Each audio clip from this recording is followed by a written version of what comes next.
और यहां ध्यान से सुनना, कथा सुना रहा हूं बहुत प्यारी, कि प्राचीन काल में सुद्युम्न नामक राजा थे। ये उज्जैन की कथा है। सुद्युम्न नाम के राजा थे और राजा बड़े धर्मात्मा थे, भगवान का भजन करने वाले राजा थे। उसकी पत्नी का नाम था सुदर्शना। पत्नी का नाम था सुदर्शना, राजा का नाम था सुद्युम्न। बहुत धर्मात्मा राजा थे, बड़े भगवान का भजन करने वाले राजा थे। और एक बार की बात है, वे दालव्य मुनि के आश्रम में गए। एक बार वो दालव्य मुनि के आश्रम में गए, महात्मा के पास गए और महात्मा को जाकर प्रणाम किया। हे महात्मा, हे सन्यासी, हे ब्राह्मण देव, सुनो, हमारी एक इच्छा है। महात्मा ने पूछा, हे राजा, आने का कारण बताओ। आप कितने भी बड़े क्यों ना हो जाओ, दुनिया का पूरा साम्राज्य भी आपकी झोली में क्यों ना आ जाए, लेकिन फिर भी कोशिश किया करो कि गुरुओं के पास हमेशा जाते रहा करो, महापुरुषों की सन्निधि में जाया करो। कितने भी बड़े क्यों ना हो जाओ, कितना भी बड़ा धन के मालिक क्यों ना बन जाओ, लेकिन आपसे मेरी विनती है कि गुरुओं के चरणों में, महापुरुषों की शरण में और कथाओं में जाना ही चाहिए, जाना ही चाहिए। तो राजा कहां पहुंच गए? दालव्य मुनि के आश्रम में पहुंच गए। दालव्य मुनि के आश्रम में पहुंच गए और राजा ने जाकर प्रणाम किया। तो दालव्य मुनि ने पूछा, हे राजन, बोलो क्या इच्छा है तुम्हारी, तुम्हारे मन में क्या इच्छा चल रही है? तो दालव्य मुनि ने जब पूछा तो राजा और रानी ने हाथ जोड़कर कहा, हे गुरुवर, हे महात्मन, आप तो सब जानते हो, आप तो अंतर्यामी हो, आप तो जानते हो, आपको पता है हमारे घर में कोई पुत्र नहीं है। आप ध्यान से सुनना कि हे राजन ने कहा, राजा ने कहा, राजा और रानी ने कहा, हे स्वामी, हमारे घर में पुत्र नहीं है, तो कोई ऐसी कृपा हो जाए आपकी कि हमको भी पुत्र रत्न की प्राप्ति हो जाए और हमारा भी वंश आगे बढ़े। ये कौन कहते हैं? राजा कहते हैं, रानी कहते हैं। और यूं यूं झोली फैला कर बैठे हैं, गुरु के सामने झोली फैलाकर बैठे हैं, गुरु के सामने झोली फैलाकर कह रहे हैं, गुरुवर, कोई ऐसा आशीर्वाद, ऐसा कोई फल, ऐसी कृपा हमारी झोली में आ जाए कि हमारे घर में पुत्र हो जाए। राजा, क्या राजा के पास कोई चीज कमी है? नहीं। वंश वृद्धि नहीं होने के 6-7 बड़े कारण होते हैं भैया। अगर आपके घर की वंश वृद्धि रुकी हुई है तो 6 बड़े कारण बताए गए हैं। उसमें पितरों का दोष भी कारण है, बहुत बड़ा कारण है पितृदोष। और मैंने इस विषय को कई बार कहा है, मैंने इस विषय को कई बार छुआ है। अगर आपके घर में वंश वृद्धि नहीं हो पा रही है, कोई झंझट चल रहा है, आप किसी ज्योतिष के पास जाओ तो कुंडली बहुत अच्छी है, कुंडली बहुत अच्छी है, बहुत प्यारी कुंडली है, लेकिन महाराज जी क्या करे, झंझट है। कौन सा झंझट है? वंश वृद्धि नहीं हो पा रही है, तो कोई न कोई दोष है। मृतवत्सा दोष होता है, काकबंध्या दोष होता है, हाँ, किसी का श्राप दोष होता है।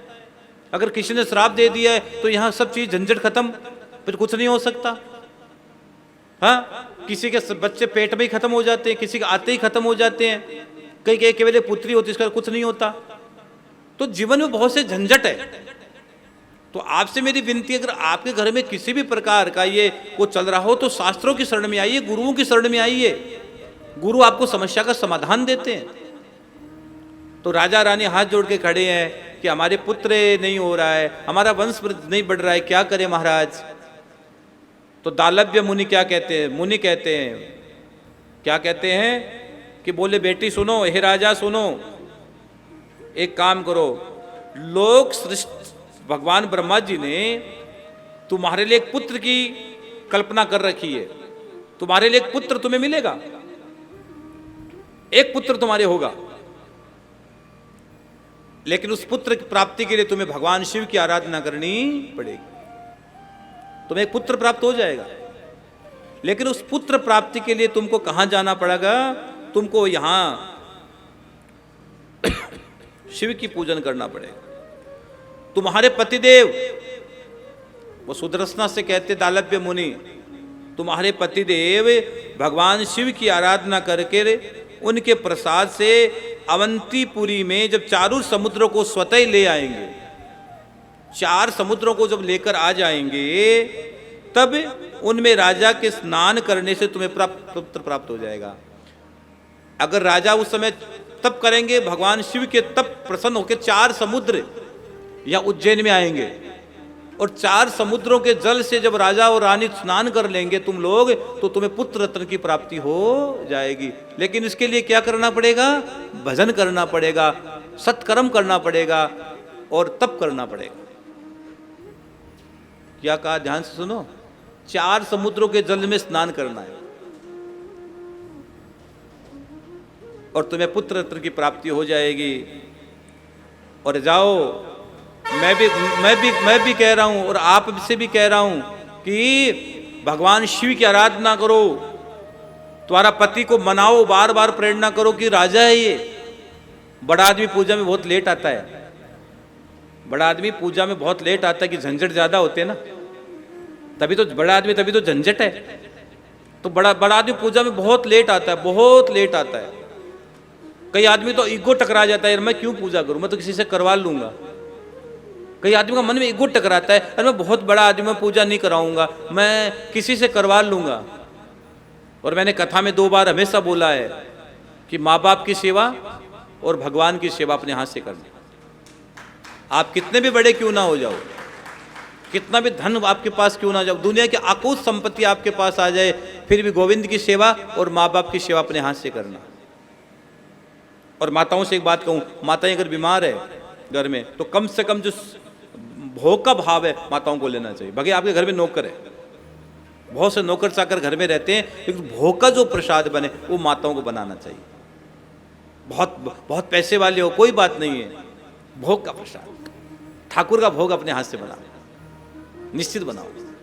फिर वो भोग लगने के बाद वो भोग सब में मिला दो आप, फिर जो होगा वो देखा जाएगा। लेकिन भोग का प्रसाद माताओं को बनाना चाहिए, मेरे हाथ जोड़ की विनती है।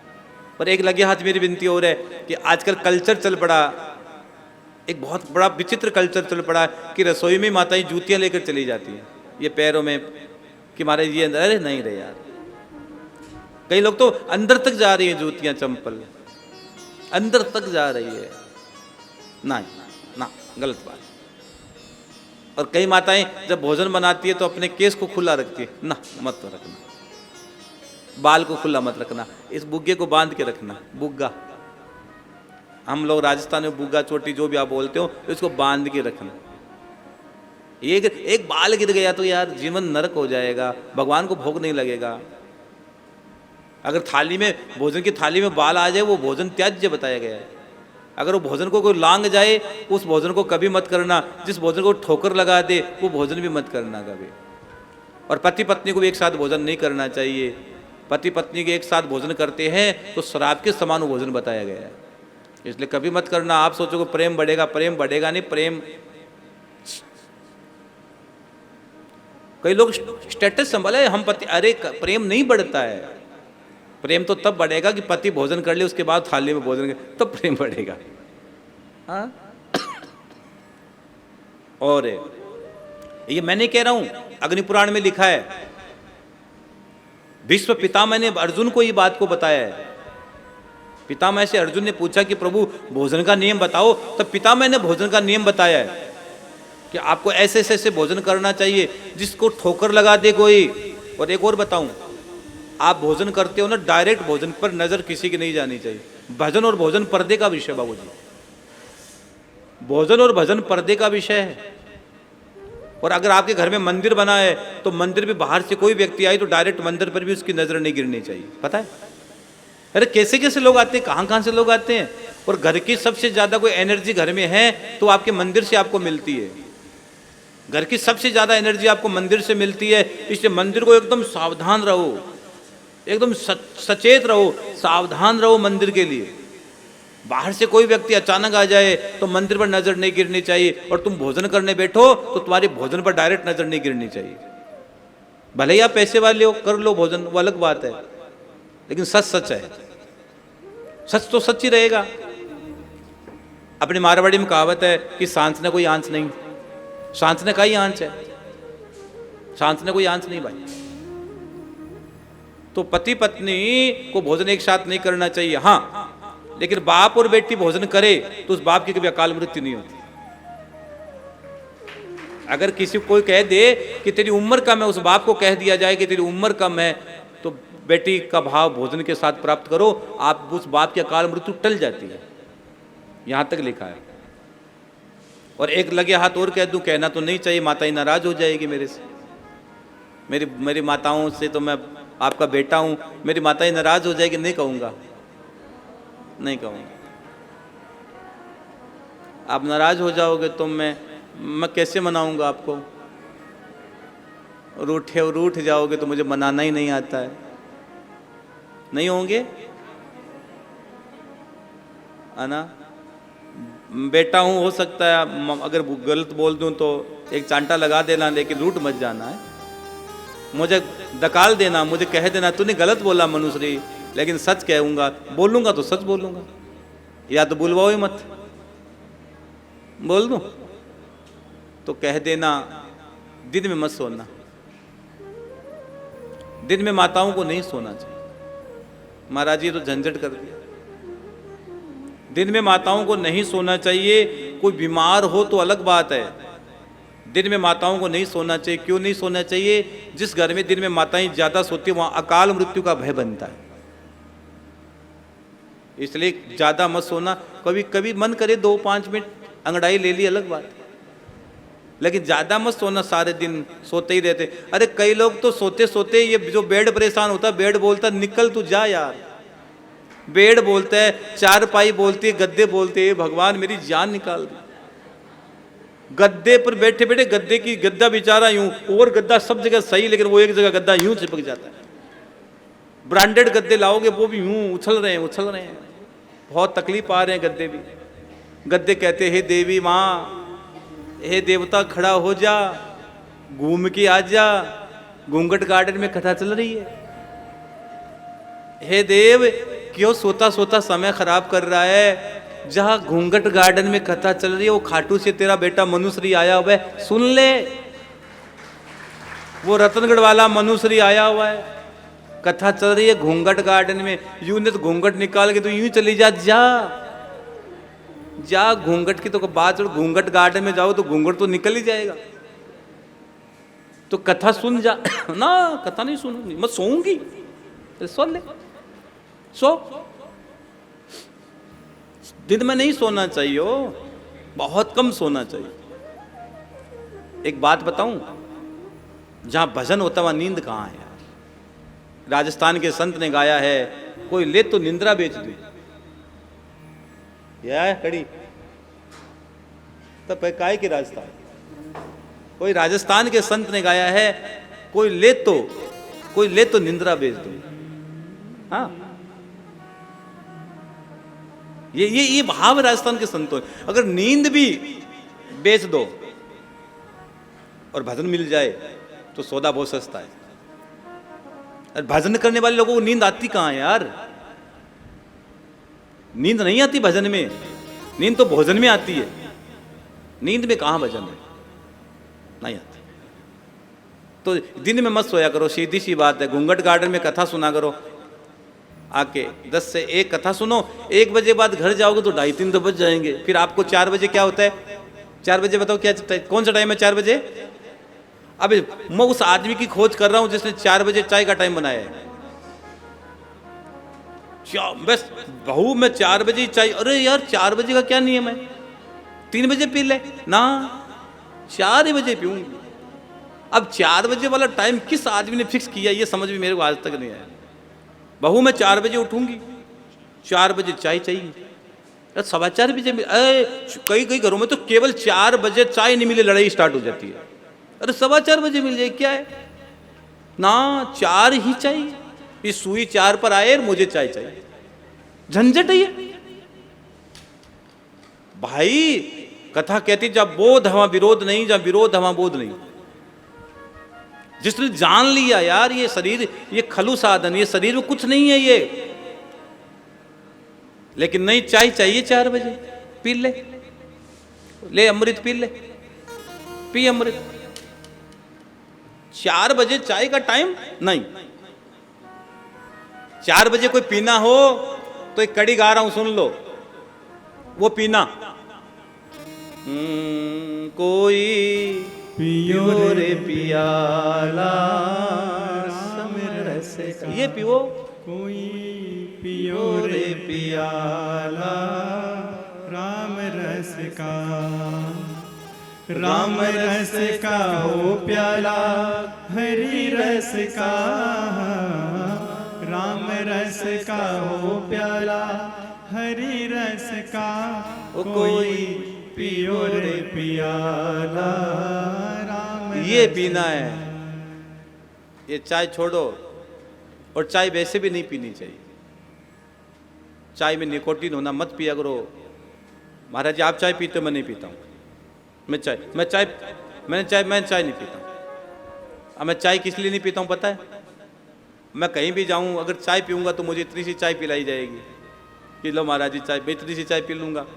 मैं कहूँगा चाय नहीं पीता हूँ, मैं तो दूध पीता हूँ, और दूध पीता हूँ अकेला नहीं पीता हूँ, मेरे साथ सब आते सब पियेंगे दूध। कौन सा पियेंगे?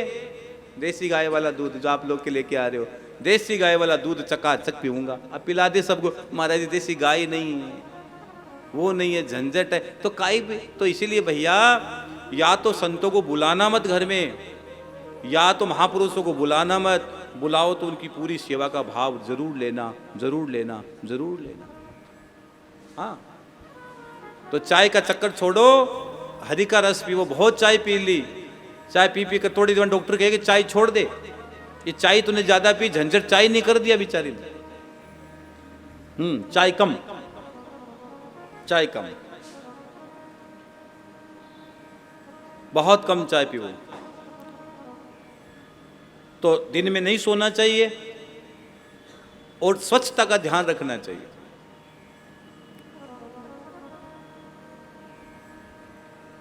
क्यों फलोदी वाली मैया आनंद आ रहा है क्या? हाँ देखो एक बात बोलूं, आपको आनंद आया कि नहीं आया? आया? एक पंडित जी थे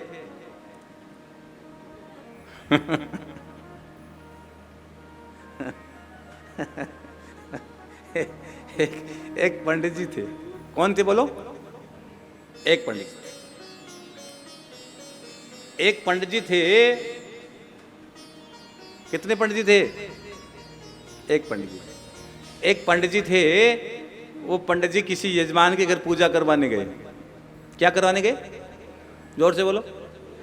यजमान के घर पूजा करवाने गए, तो यजमान की पूजा पंडित जी ने बढ़िया करवाई, बहुत बढ़िया पूजा करवाई। तो पंडित जी ने यजमान से पूछा, यजमान आनंद आया? यजमान आनंद आया? तो यजमान ने कहा आनंद नहीं आया। पंडित जी ने सोचा यार इतनी अच्छी पूजा करवाई, बड़े मंत्र बोले, घोट घोट के मंत्र बोले, आनंद नहीं आया। तो पंडित जी ने फिर और जोर से मंत्र बोले, यजमान आनंद आया? नहीं आया।